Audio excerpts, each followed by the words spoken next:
These are ways that we can identify where are these things coming from, because they can implant all this stuff inside of us, have us fearing all of this. And a lot of things are just happening right here. They're not actually happening in our reality, but it's so real in our head. So we giving ourselves tools to be able to identify, okay, if it is taking me to a space of fear, then it didn't come from my creator. It's not emulating my creator, and therefore it's not me. It's something running through me, and I have a choice whether I join that thing or not. Absolutely. So we can also just segue into trust here. And so what exactly do you build for people? You like, what is a trust? First, you can start by defining that for us, and then go on to how you're kind of setting this up and what you're doing for people. Okay. So trust at the simplest degree is trust in your creator, trust in yourself, and trust in your walk with your creator. That's the simplest degree of trust.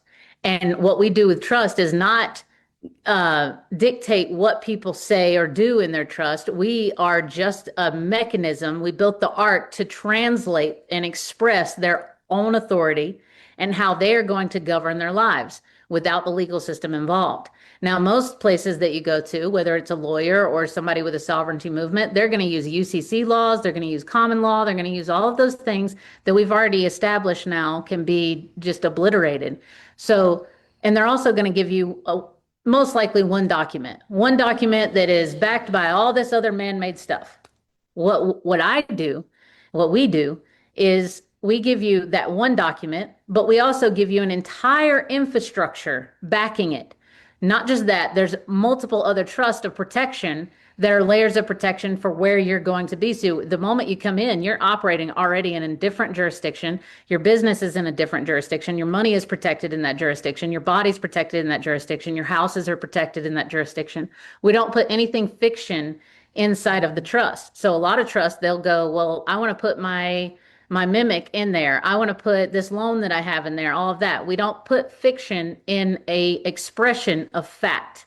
Now we can help with negating debt and doing things like that, but we don't put those things in there. When you come in and you get at one of our trusts, you're becoming a covenant body within the as above jurisdiction or within the kingdom of heaven, which I've already made physical on the earth, and all agencies know about it. So what that means is you're your own nation. So when all these countries created their own nations and they have their own laws and how they operate and, their policies and regulations, you get to be the policymaker. You get to be the regulator. You get to be the administrator. This is all you. You are the beneficiary, you are the grantor, and you are the trustee of your own estate. You don't need somebody else to be involved in it. That's the difference. Whereas with theirs, they try to, from the minute that you're born and they throw you in the first trust, they're trying to fracture your being. Fracture your essence. And so this is bringing your essence back into wholeness for you to manage your own life. And we do self-directed trust. So if you're the only person, that's cool. You don't have to have anybody else in there.